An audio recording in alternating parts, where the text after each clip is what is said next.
तो नमस्कार दर्शकों, अभी फ़िलहाल हम पहुंच चुके हैं आध्यात्मिक प्रदर्शनी के अंदर। और ये जो आध्यात्मिक प्रदर्शनी है ये संत रामपाल जी महाराज जी के बोध दिवस के उपलक्ष्य में है। तो आइए जानते हैं कि इस आध्यात्मिक प्रदर्शनी में, और देखते भी हैं इस आध्यात्मिक प्रदर्शनी में क्या क्या जो है वो दिखाने की कोशिश करी गई है, क्या क्या चीज़ें जो हैं वो दर्शाने की कोशिश करी गई है।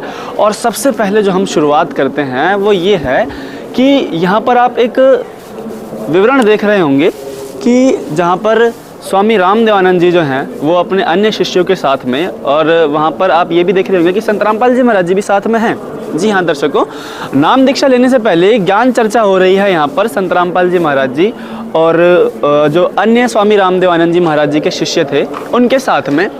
और इसी के साथ में क्या था, जो ज्ञान का प्रचार जो है संत रामपाल जी महाराज जैसे उनको ज्ञान प्राप्त हुआ उसके बाद भी वो ज्ञान का प्रचार करते रहे, रुके नहीं इस चीज़ का। और जिस दिन जो शुभ दिन था, शुभ घड़ी आई, स्वामी रामदेवानंद जी महाराज जी ने और संत रामपाल जी महाराज जी को आगे और नाम दीक्षा देने की आज्ञा प्राप्त करी। जी हाँ दर्शकों, इस जो आप आगे देख रहे हैं उन्होंने क्या है, स्वामी रामदेवानंद जी महाराज जी ने उनको एक नाम दीक्षा प्रदान करने की आज्ञा दी कि अब से आप जो है वो नाम दीक्षा प्रदान कर सकते हैं, यानी गुरु प्रणाली एक तरीके से हम कह सकते हैं बढ़ाई। और ये संत रामपाल जी महाराज जी की आप देख रहे हैं गुरु प्रणाली है, जो कि कबीर परमेश्वर से लेकर के और 11वें जो हैं 11वां पंथ मतलब 11वीं पीढ़ी जो है संत रामपाल जी महाराज जी हैं हमारी कबीर परमेश्वर से लेकर के। और यहाँ पर आप देखेंगे कि एक यथार्थ कबीर पंथ का परिचय जो है वो दिया जा रहा है। आप पढ़ सकते हैं वीडियो पॉज करके, जिस हिसाब से यहाँ पर आप देखा जाएगा कि यहाँ पर आपको कुछ प्रमाण भी दिए गए हैं कबीर सागर से और कबीर वाणी से। इवन यहाँ पर जो संत रामपाल जी महाराज जी थे उन्होंने परमार्थ के चक्कर में, इवन हम ये कह सकते हैं कि ये आप देख रहे हैं जो ये एक रिज़ाइन लेटर है, जो कि सरकारी नौकरी थी संत रामपाल जी महाराज जी के पास, जो कि एक जूनियर इंजीनियर थे। और जूनियर इंजीनियर होने के बाद भी इन्होंने परमार्थ के लिए, सिर्फ परमार्थ के लिए, यानी कि और लोगों को ज्ञान बढ़ाने के लिए या फिर ज्ञान देने के लिए और मोक्ष प्राप्त करवाने के लिए अपनी नौकरी पद तक का जो है वो त्याग दिया। यहीं हम आगे देखते हैं कि इनको परमात्मा का साक्षात्कार हुआ था 9 मार्च 1997 में। संत रामपाल जी महाराज जी को परमेश्वर कबीर साहिब जी ने सतलोक से आकर साक्षात दर्शन दिए थे। उन्होंने यहाँ पर एक आज्ञा प्रदान करी कि अब आप जो जितने भी आपकी संगत है या फिर जितने भी भगत हैं उनको आप सार नाम व सार शब्द जो हैं वो दे सकते हैं। यहाँ पर आप देखेंगे कि एक अन्य चित्रण का वर्णन किया गया है, आपको विस्तार से बताने की कोशिश करेंगे।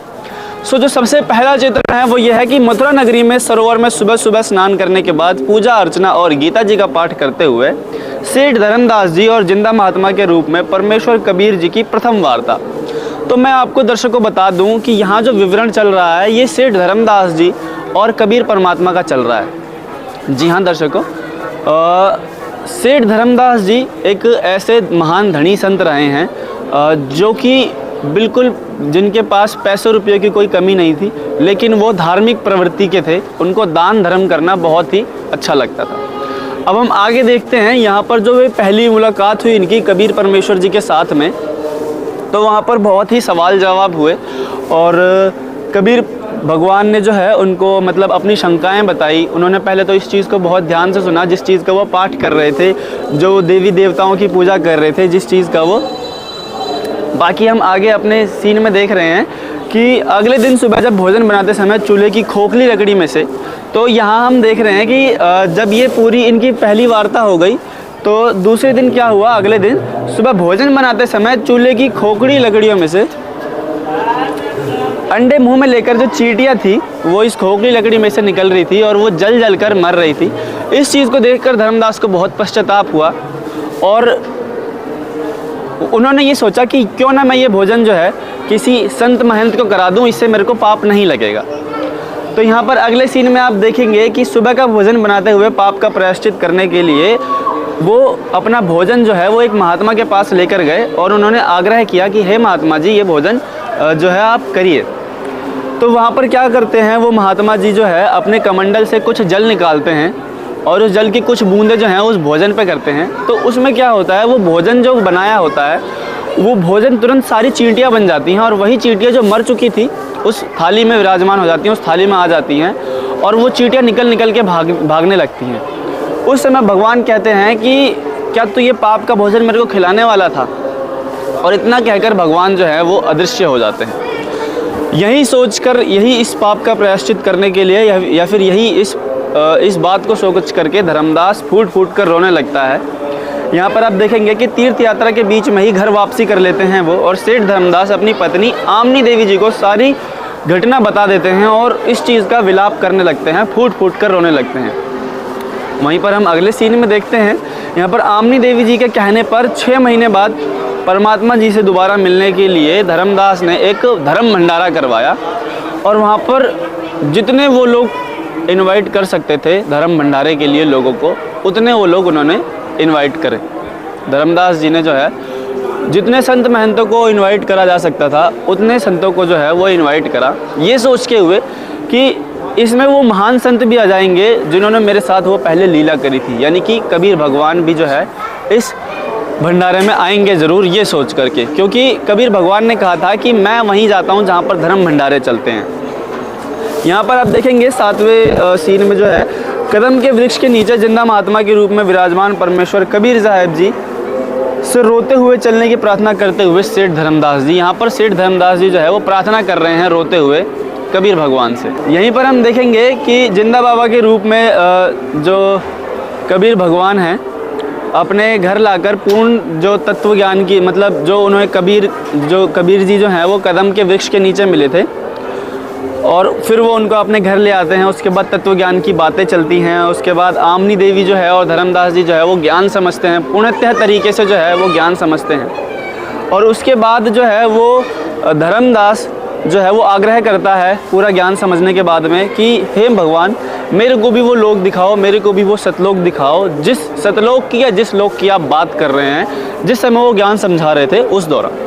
तो हम देखते हैं कि परमेश्वर कबीर जी जो है वो धर्मदास को सतलोक लेके जाते हैं और यहाँ पर धर्मदास क्या देखते हैं कि एक भगवान है जो कि बहुत सुंदर सिंहासन पर बैठा हुआ है और जिसके ऊपर जो जिंदा महात्मा है, जो नीचे से कबीर परमेश्वर रूप में वो जिंदा महात्मा गए थे, वो उसके ऊपर चवर करते हैं। वो इतना सोच ही रही होते हैं कि फिर हम अगले सीन में देखते हैं क्या होता है। यहाँ पर आप देखेंगे कि वो जो नीचे से जिंदा महात्मा रूप में कबीर परमेश्वर जी गए थे वो उस सिंहासन पर विराजमान हो जाते हैं और जो अखिल ब्रह्मांड का मालिक था वो खड़े होकर के और उस जिंदा बाबा के रूप में जो कबीर परमेश्वर थे उस पर च्यवन करने लगते हैं। ये बात धर्मदास जी को कुछ समझ नहीं आती है और हम अगले ही सीन में देखेंगे कि वो जो तेजोमय शरीर था, वो जो इतना सुंदर इतना प्यारा शरीर था कबीर भगवान का, वो उस जिंदा बाबा के रूप में जो है वो मिल जाता है। यहाँ पर इस दृश्य को देख करके धर्मदास बहुत भौचक्के हो जाते हैं और सोच में पड़ जाते हैं कि आखिर यहाँ पर चल क्या रहा है। जी हाँ दर्शकों, उसके बाद परमात्मा अपनी सारी स्थिति बताते हैं कि मैं कौन हूँ, मैं कहाँ से आया हूँ, मैं क्या करता हूँ।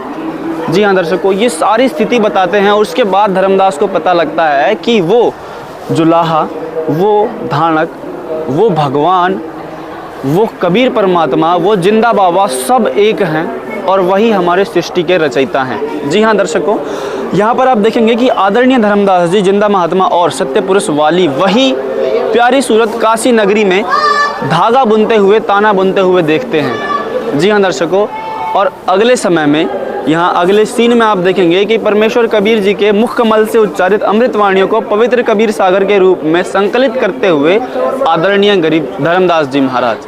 जी हाँ दर्शकों, जो कबीर वाणी है जो कि कबीर सागर के रूप में अवतरित हुई है वो धर्मदास जी महाराज ने लिखी थी, जो कि स्वयं कबीर परमेश्वर ने अपने मुख से उच्चारित करी थी।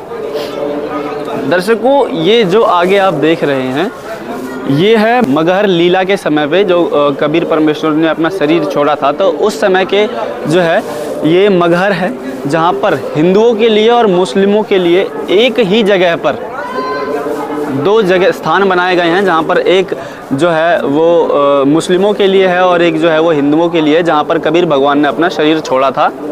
इसको हम कहते हैं मगहर। यहाँ पर आप देखेंगे कि हिंदुओं ने अपने रीति रिवाज द्वारा जो है उस शरीर का अंतिम संस्कार किया था, और मुस्लिमों ने जो है वो अपने रीति रिवाजों द्वारा जो है वो अंतिम संस्कार किया था। और यहाँ पर अब फ़िलहाल जो है आध्यात्मिक प्रदर्शनी इतनी थी। उसके बाद हम देखेंगे कि किस प्रकार से संत रामपाल जी महाराज जी अपने ज्ञान का डंका बजा रहे हैं। वो आध्यात्मिक प्रदर्शनी के अभी अंदर ही है। यहाँ पर आप देखेंगे कि ये मेरे सतगुरुदेव जी हैं, संत रामपाल जी महाराज जी, जिनका यहाँ पर एक बहुत विशाल जो मैं कहूँगा और बहुत ही प्यारा जो है और बहुत ही वास्तविक कटआउट लगा हुआ है। नमन है इनको, सत सत नमन है। क्यों दर्शकों? क्योंकि ये जो है वास्तविक ज्ञान को पूरे विश्व में इस तरीके से प्रचार कर रहे हैं जिस तरीके से आज तक किसी ने प्रचार नहीं करा। दर्शकों, ऐसा प्रचार जो है ना वो सिर्फ भगवान ही इस पृथ्वी पर आकर के कर सकते हैं। जैसा कि दर्शकों आप देखेंगे, ये एक गीता जी का प्रमाण दिया है। श्रीमद् भगवत गीता जी का अध्याय 15 का श्लोक 1 के अनुसार जो उल्टा लटका हुआ वृक्ष है उसका यहाँ पर जो है वर्णन किया गया है। संत रामपाल जी महाराज जी ने अपने सत्संगों में भी इसका भी खोल खोल के भेद बताया है। ऐसे ही आप चारों तरफ देखेंगे तो किसी ना किसी पोस्टर में जो है किसी ना किसी भेद को उजागर किया गया है। चाहे अब वो बाइबल हो, चाहे वो कुरान शरीफ हो, चाहे वो किसी भी कोई भी किताब हो, धार्मिक किताब हो, सबका यहाँ पर खुलासा किया गया है। इतना ही नहीं, संत रामपाल जी महाराज जी के सानिध्य में ऐसी 5 वीडियोज़ बनाई गई हैं। सनातन धर्म के पतन की कहानी, संत रामपाल जी महाराज जी की जुबानी। 5 वीडियोज़ जिनको देख करके आपका दिमाग हिल जाएगा, आपका दिमाग खुल जाएगा और आप जान पाओगे कि वास्तविक सद्भक्ति क्या है। आप जान पाओगे कि हमको भक्ति करनी किस तरीके से चाहिए थी। आइए अब हम आपको दिखाते हैं। यहाँ पर कुछ एक मनुष्य का शरीर है जिसमें कमलों को स्थापित किया गया है। आप देख पा रहे होंगे कि सबसे पहले आपको एक त्रिकुटी कमल दिखाया गया है जो कि 2 पंखुड़ियों वाला है। और ये जितने भी कमल जो हैं ये हमारे सभी देवी देवता जो हमारे शरीर में निवास करते हैं उनके कमल हैं। और संत रामपाल जी महाराज जी बताते हैं कि हमको इन्हीं की भक्ति करनी चाहिए। इन्हीं की भक्ति करने से जो है ये हमको लाभ मिलेंगे और मोक्ष हमको जो है वो कबीर भगवान की भक्ति करने से ही मिलेगा। तो दर्शकों, अभी फ़िलहाल के समय में ये एक प्रदर्शनी का ही जो है वो कक्ष है। और यहाँ पर कुछ जो हम देख रहे हैं कि कैसे एक मतलब दर्शाया गया है कि कैसे कबीर भगवान जो हैं, कबीर परमात्मा जो हैं, वो सर्व ब्रह्मांडों की रचना करते हैं, कैसे संतुलन बना के रखते हैं। उसकी एक छोटी सी झलक हम आपको अपने एक वीडियो के माध्यम से दिखाना चाहेंगे। तो ये एंट्री गेट है और इस जगह का, और आइए हम देखते हैं कि किस प्रकार से यहाँ पर इतनी प्यारी संरचना जो है वो कर रखी है। यहाँ पर एक छोटा सा प्रतिरूप दिखाया गया है कि किस प्रकार से कबीर भगवान जो हैं वो अखिल ब्रह्मांडों की संरचना करते हैं, उनका संतुलन बना के रखते हैं। और आप देखेंगे कि मतलब कितना सुंदर प्रतीत हो रहा है देखने में, कि जैसे सतलोक का एक छोटा सा बिल्कुल छोटा सा मिनी वर्जन यहाँ पर लाके बिठा दिया हो कि कैसे हमारे कबीर भगवान, कबीर परमात्मा, संत रामपाल जी महाराज जी के स्वरूप कबीर परमात्मा यहाँ पर विराजमान हैं सिंहासन पर। इस प्रकार से जो है हमको सतलोक में इससे बहुत ही बेहतरीन तरीके से देखने के लिए मिलेगा। लेकिन ये एक छोटा सा प्रतिरूप है कि कैसे कबीर भगवान जो हैं वो सभी ब्रह्मांडों का संतुलन बना के रखे हैं। उसमें ये पृथ्वी लोक भी है। ये एक छोटा सा रूप था। अब ये हमारा एंट्री एग्जिट गेट है। तो बस ये एक छोटी सी क्लिप थी जिसमें इतनी मेहनत करी है भक्तों ने, इतनी मतलब बहुत ही लाजवाब जो है यहाँ पर आने के बाद लगता है। सो अगेन आपसे यही प्रार्थना है कि प्रदर्शनी स्थल में अगर आप आ रहे हैं तो इस जगह को देखना बिल्कुल ना भूलें, क्योंकि ये बेस्ट इन क्लास है। यहीं पर वो लोग जो पहली बार आते हैं हमारे आश्रम में, या फिर वो लोग जिनको शंकाएं रहती हैं कि हमारे सदग्रंथों में क्या लिखा है क्या नहीं लिखा है, सिर्फ उसी चीज़ के लिए इस आध्यात्मिक प्रदर्शनी में यहाँ पर आप देखेंगे कि तमाम तरीके की जो हैं वो हमारे सदग्रंथ रखे गए हैं, तमाम तरीके की किताबें रखी गई हैं, पवित्र वेद रखे गए हैं। यहाँ पर सभी पुराण आपको देखने के लिए मिल जाएंगे। ऐसी कोई धर्म की धार्मिक पुस्तक नहीं होगी जो आपको इस आध्यात्मिक प्रदर्शनी में ना देखने के लिए मिले। जी हाँ दर्शकों, आपको यहाँ पर शिव महापुराण, श्री रामचरितमानस, गरुड़ पुराण, श्री विष्णु पुराण, देवी भागवत महापुराण, यहाँ तक कि आपको श्रीमद् देवी भागवत महापुराण देखने के लिए भी मिलेगा। गुरु ग्रंथ साहिब देखने के लिए मिलेगी यहाँ पर आपको, और बाइबल देखने के लिए मिलेगी यहाँ पर आपको। मतलब जितने भी जिस तरीके की तमाम तरीके के धर्म हैं यहाँ पर जो देखे जाते हैं, सत्यार्थ प्रकाश आपको देखने के लिए मिलेगी। ऐसी कोई पुस्तक नहीं है जो यहाँ पर अवेलेबल ना हो और वो धार्मिक चीज़ों से संबंध रखती हो। आइए अब आगे की तरफ बढ़ते हैं और देखते हैं कि क्या क्या यहाँ पर अरेंजमेंट और है। बस थोड़ा बहुत ही हिस्सा रह गया है इस आध्यात्मिक प्रदर्शनी का। आइए चलते हैं और देखते हैं। ये जो हिस्सा है फ़िलहाल सामने की तरफ आप देख रहे हैं, ये उन लोगों के लिए है जो पहली बार आते हैं और मतलब उनको देख के यहाँ पर कैसा लगा, या फिर जो वो आए और उनको यहाँ पर शंकाएं जो हैं उनकी, या क्या उनकी वो शंकाएं निवारण हुई या नहीं हुई, या फिर जो उनके सवाल थे वो उनके जवाब उनको मिले या नहीं मिले, उनको मतलब कैसा एक्सपीरियंस रहा वो यहाँ पर इस टेबल पर शेयर करते हैं। और संत रामपाल जी महाराज जी के बारे में और भी बातें उनको यहाँ पर जानने के लिए मिलती हैं। तो ये कुछ इस प्रकार से हमारी आध्यात्मिक प्रदर्शनी थी दर्शकों, और ये आध्यात्मिक प्रदर्शनी है सतलोक आश्रम धनाना धाम के अंदर में। तो मैं आपसे यही आग्रह करना चाहूँगा, अगर आप ये वीडियो देख रहे हैं तो एक बार समय निकाल करके इस आध्यात्मिक प्रदर्शनी में ज़रूर आएँ। तब तक के लिए बने रहिए हमारे साथ में। आपका वीडियो के अंत तक बने रहने के लिए बहुत बहुत धन्यवाद।